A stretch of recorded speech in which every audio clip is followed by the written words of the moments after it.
Ora, a Igreja. A Igreja é a comunidade de crentes que confessam a Jesus Cristo como Senhor e Salvador.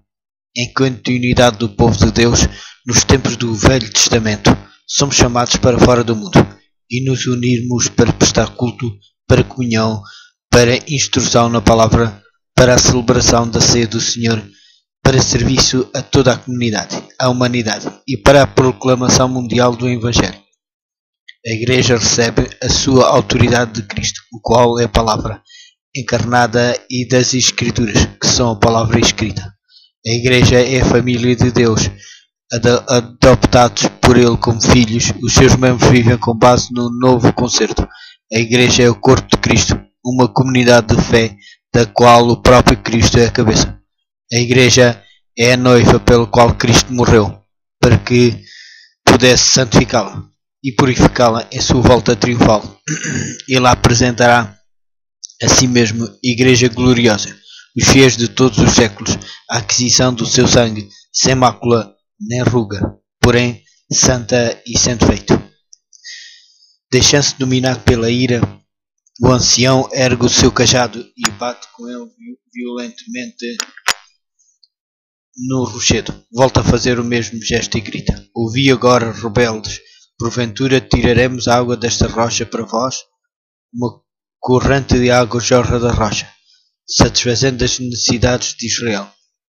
Todavia, arrogando-se o direito de fazer sair a água em vez de o atribuir à verdadeira rocha, Moisés pecara. Por causa daquele pecado não haveria de entrar na terra prometida. Números capítulo 20, versículo 17 ao...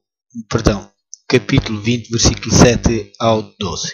Aquela rocha era Cristo, o fundamento sob o qual Deus estabelecera o seu povo. Cada indivíduo que o compunha, o grupo de todos eles como um corpo. Esta figura repete-se em toda a Escritura. No último sermão que Moisés pregou a Israel, provavelmente recordando este incidente, utilizou a metáfora da rocha para descrever a firmeza e fidelidade de Deus. Dai grandeza ao nosso Deus. Ele é a rocha cuja obra é perfeita, porque todos os seus caminhos, juízo, são. Deus é a verdade, e não há nele injustiça. Justo e reto. É Deuteronômio capítulo 32, versículo 3 e 4. Século mais tarde, David retomou o mesmo tema. O seu Salvador é como a rocha. Em Deus está a minha salvação e a minha glória. A rocha da minha fortaleza e o meu refúgio está em Deus. Salmo 62, versículo 7. Isaías usou as mesmas figuras, referindo-se ao Messias, que haveria de vir, como alicerce, uma pedra provada, pedra preciosa de esquina, de firme fundamento. Isaías, capítulo 28, versículo 16.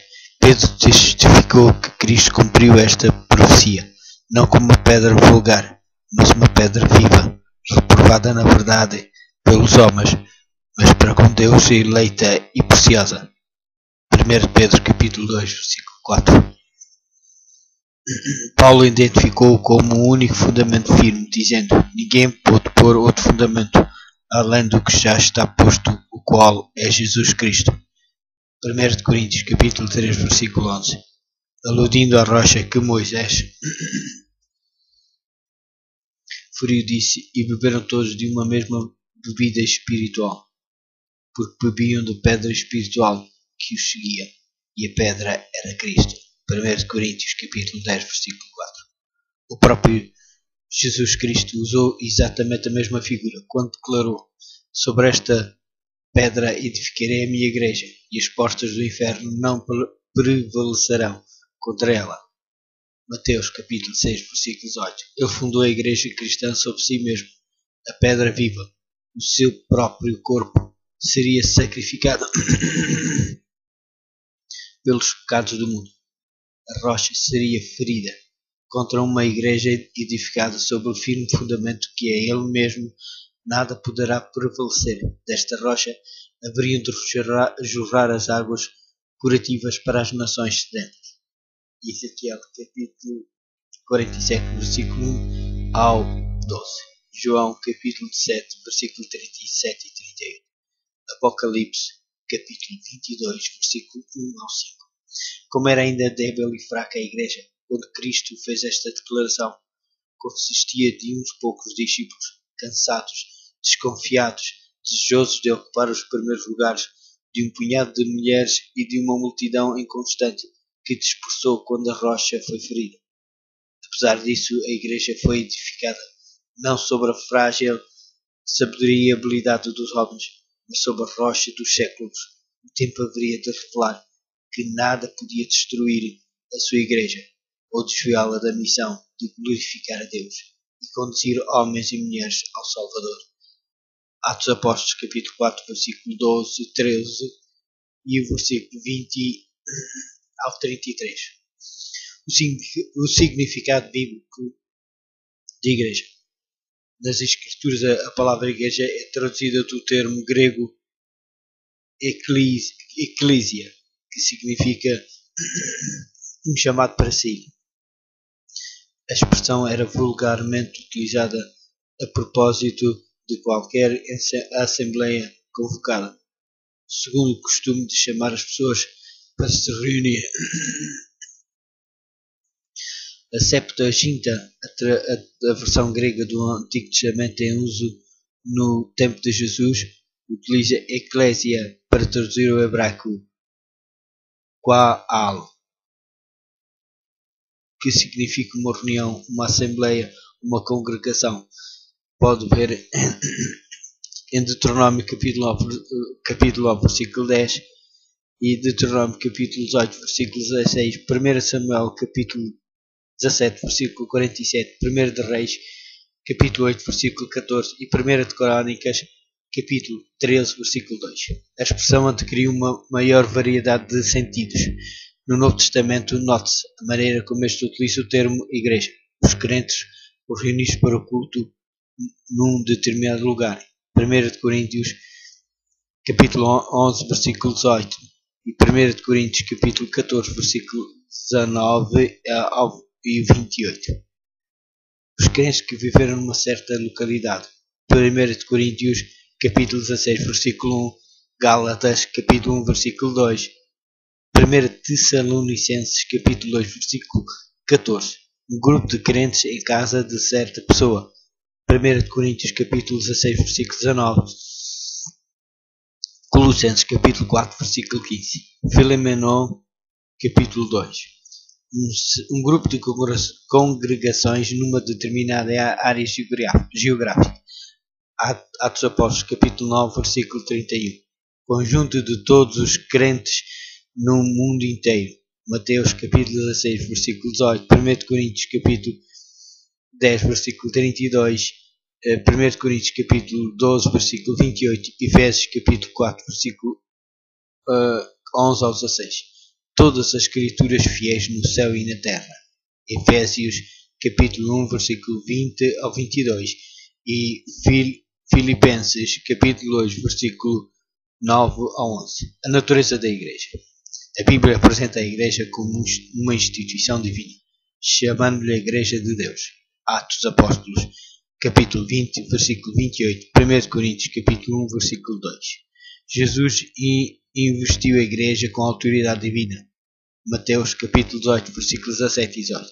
Podemos compreender a natureza da igreja cristã, observando as suas raízes no Antigo Testamento e as várias metáforas que o Novo Testamento emprega quando se refere a ela.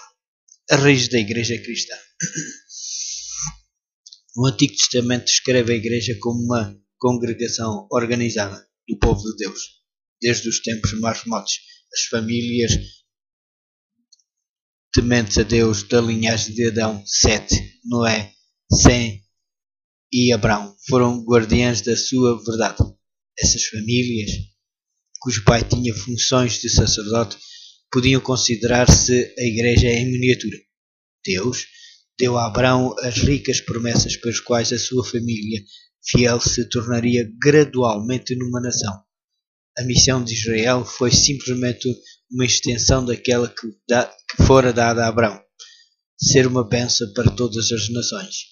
Gênesis capítulo 12, versículo 1 ao 3, mostrando o amor que Deus dedicava ao mundo. A nação que Deus fez sair do Egito foi chamada a Igreja, ou a Congregação no Deserto. Atos Apóstolos capítulo 7, versículo 38. Os seus membros foram considerados um reino de sacerdotes e nação santa. Êxodo capítulo 19, versículo 6. O povo santo de Deus. Deuteronômio capítulo 28, versículo 9. Levítico capítulo 26, versículo 12. A sua igreja. Deus colocou-os na Palestina, o centro das principais civilizações do mundo.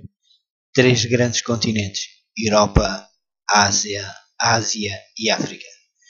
Reúne-se na Palestina. Aqui os judeus deveriam ser servos de outras nações e estender o convite a outros para se juntarem a eles como povo de Deus. Resumindo, Deus chamou-os a sair a fim de poder chamar as nações a entrar. Isaías, capítulo 56, versículo 7. Ele desejou, por intermédio de Israel, criar a maior igreja da terra. Uma igreja onde representantes de todas as nações do mundo viessem adorar, aprender, a conhecer o verdadeiro Deus e voltar por seus povos para com a mensagem da salvação. Apesar do contínuo cuidado de Deus pelo seu povo, Israel deixou-se envolver em idolatria, isolacionismo, nacionalismo, orgulho e egoísmo. O povo de Deus falhou no cumprimento da sua missão. Em Jesus, Israel chegou a uma linha divisória de separação das águas. O povo de Deus procurava um Messias para libertar a nação, mas não um Messias para os libertar de si mesmos. Na cruz, a falência do Israel espiritual tornou-se evidente. Crucificando Cristo, demonstraram exteriormente a sua decadência interior, quando gritaram: "Não temos rei, senão César." João capítulo 19, versículo 11. Estavam a recusar permitir que Deus dominasse sobre eles. Na cruz, 2 missões opostas atingiram o seu ponto culminante. A primeira, a de uma igreja falhada, tão centrada em si mesma que se deixou cegar, mesmo para aquele que lhe havia dado a existência. A segunda, a de Cristo, tão centrada no amor pelas pessoas que o levou a morrer em seu lugar, para lhes dar a existência eterna. Enquanto a cruz significou o fim da missão de Israel, a ressurreição de Cristo inaugurou a Igreja Cristã e a sua missão, a proclamação do Evangelho da Salvação por meio do sangue de Cristo. Quando os judeus perderam a sua missão, tornaram-se uma nação como as outras e deixaram de ser a Igreja de Deus. No seu lugar, Deus fundou uma nova nação, uma igreja que haveria de levar por diante a sua missão ao mundo. Mateus capítulo 21, versículo 41 ao 43. A igreja do Novo Testamento, intimamente relacionada com a antiga comunidade de fé de Israel, é formada tanto por conversos judeus como por gentios que acreditam em Jesus Cristo. Deste modo, o verdadeiro Israel são aqueles que pela fé aceitam Cristo. Em Gálatas capítulo 3, versículo 26 ao 29, Paulo ilustra a nova relação orgânica destes povos diferentes, com a figura das 2 árvores, uma oliveira boa e um zambujeiro, respectivamente Israel e os gentios. Os judeus que não aceitam Cristo deixam de ser filhos de Deus. Romanos capítulo 9, versículo 6 a 8. E são representados pelos ramos quebrados da boa oliveira, enquanto os judeus que aceitaram Cristo continuam unidos a ela.